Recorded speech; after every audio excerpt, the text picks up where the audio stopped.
Warm welcome to you all. This is Dr. Kishore Babu Kunta, consultant diabetologist, practicing in Dilsukh Nagar, managing director of Mahima Diabetes Center.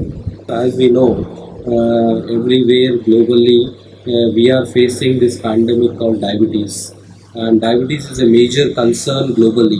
The global emergency of diabetes, if you see in this slide, it is like not only in India, it is everywhere the problem is prevalent and it is day by day increasing. Southeast Asian countries especially have this problem of increasing in more numbers, and now all over world there are almost 400 million diabetic subjects, and the WHO has given a projection of increasing to this number by 640 millions. And India is leading the table after China, followed by China. The cups and Q study, one of the study which was conducted, it has shown this not only diabetic uncontrolled population is more in India. The diabetic control is measured normally by HbA1c. Later on, actually, what is diabetes? Diabetes is a metabolic condition. We should not call it as a disease. It is a state in which, for some or other reason, there is some problems with the insulin hormone, which is secreted by pancreatic cells, that is beta cells. This insulin hormone, either they don't work it properly or they are insufficient in number. The insulin secretion is not proper. So this impairment of insulin function will lead to high blood sugar in our body. So this blood sugar will have impact on all over the body. So if you come to the symptoms of the diabetes normally we as a practitioner we do come across with the symptoms like having excessive thirst, excessive urine and weight loss. These diabetic people are prone to get infections. There will be numbness in the feet, tingling sensation of the feet.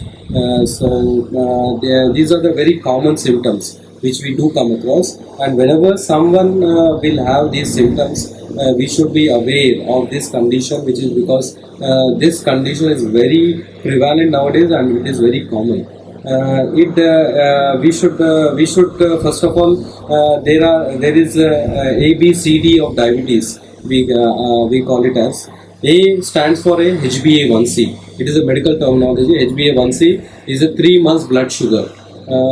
It will give a picture of 3 months whether your sugar is controlled or not. This number has to be under 7.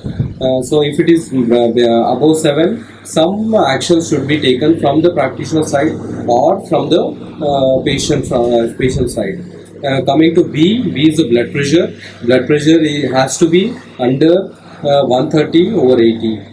So that goal has to be kept in mind from both practitioner and the patient also.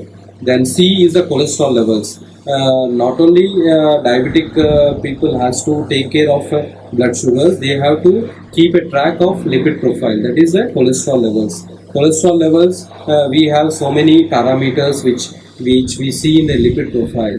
That is cholesterol, total cholesterol will be there. It has to be less than 200. Triglyceride levels are there. It has to be less than 150. Then LDL cholesterol, which is a bad cholesterol. It has to be less than 100. Intensively, if you see if someone is having all the comorbid factors, risk factors, the LDL cholesterol has to be more or less, maybe 70, less than 70. So this is a C. The D is for diet.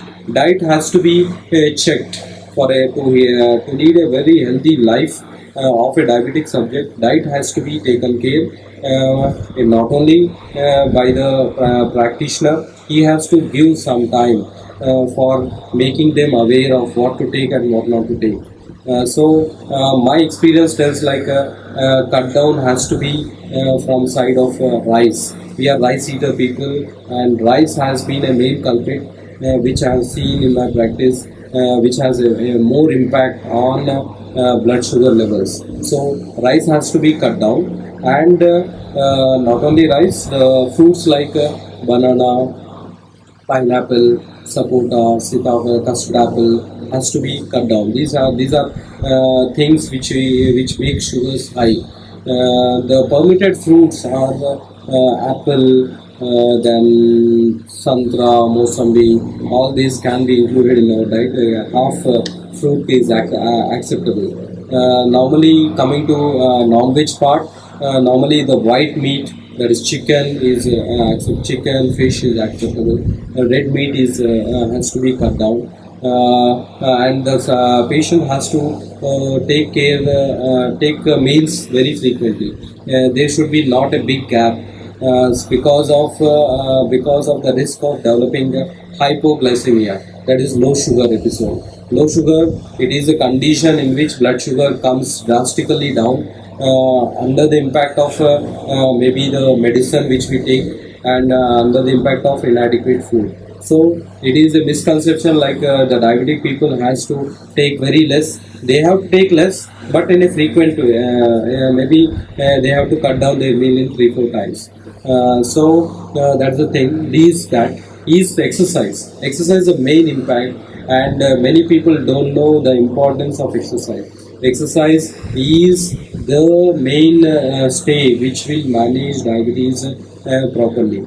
So exercise, according to international guidelines, there is a saying like 150 minutes every week.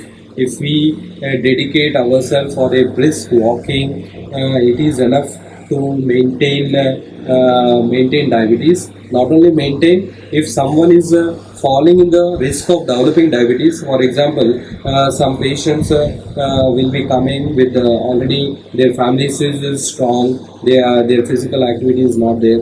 For them, my advice will be to adapt this 150 minutes of walking every week. That if we calculate it, it will come to 20 minutes of walking, brisk walking every day, and it can be done at any time of the day.